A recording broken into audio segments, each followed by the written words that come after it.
Okay, I got through the one side. What you can do once you get the hole in there, you can actually start carving it from a little safer by going on the inside and chopping things out as you go.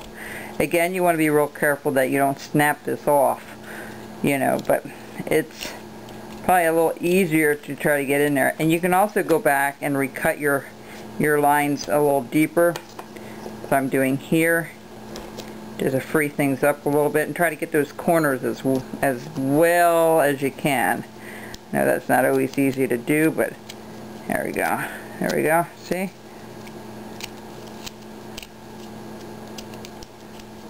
There we go. That's it right there. Alright, so that's our center portion. Let's kind of clean things up a little bit and make things as neat as possible. And here again, you just want to kind of, you got to be mindful how the grain is running. The grain is running this way, okay? The long way. So I'm just going to go up here and we're just going to clean this up just a tad. Alright, very good. Alright, now the thing we're going to do next is this has to be thinner than this part. And remember, this is more of a relief carving than it is in the round. But the more I worked on this, the more I noticed there are a lot of little details you can put on this knife, like the little hole in the center here where the knife would drop into. Knowing that that blade usually goes up or is hooked to something metal on the back like it is on here, okay? And then you have your two dark spots on, or the handle portions on the outside. So, you know, there's all kinds of ways you can do it. You can just you don't have to put this on if you don't want to. That's entirely up to you. So let's keep going here. What we're going to do is we're going to take our knife and we're going to go straight down and we're just going to follow that out a little bit. And we're just going to cut that out. Okay, just like so.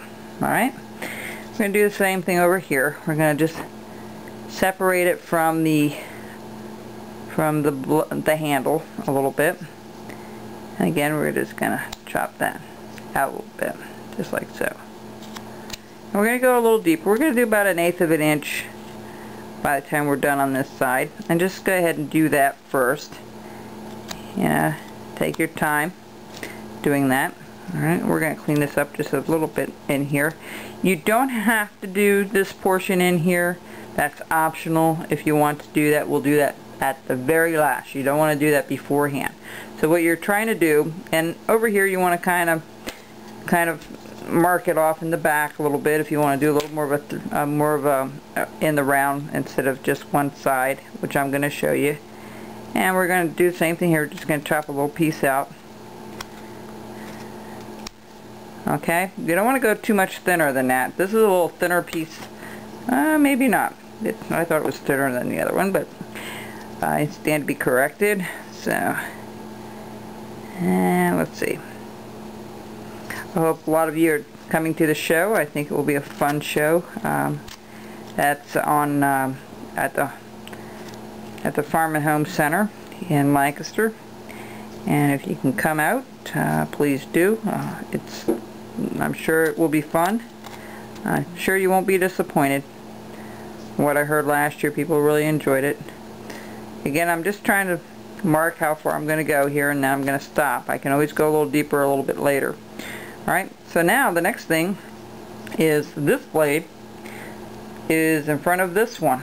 Okay, and this is going to be our sign side. So what you want to do is come up like so and chop that out. Alright, and you want to do the same thing on underneath. I'm going to lay this on the table because it's just a little easier to cut it that way, a little more safe. Alright. And what I'm trying to do is make that blade completely the same depth all the way up over here, okay? I'm going to try to match the top to the bottom in depth away from the blade, as you can see. Alright. And actually, we're going to cut a lot more off because this blade goes behind that one. So we're just going to take it a tad further. And again, we're just going to cut it up. Just like so. Alright.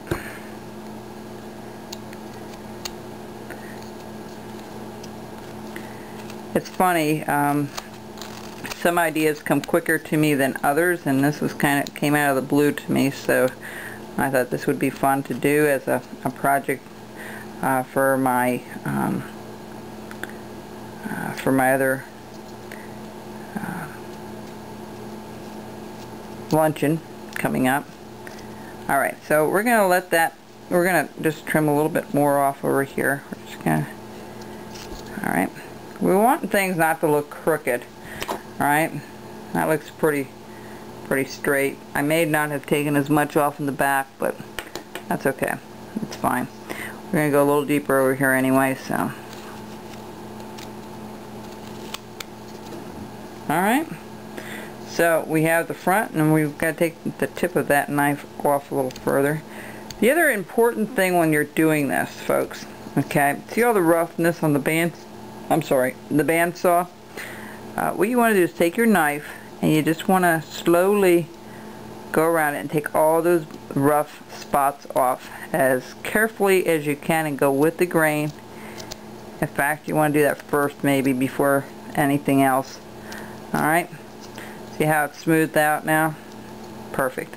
Alright, you want to do the same thing with the under part. Now folks, if this becomes a little brittle to work with, use that spray solution on it, and then you'll be able to work on these blades a little bit more and a little bit better, and it won't take as much effort. You just have to remember that you don't want to overdo it with that, okay?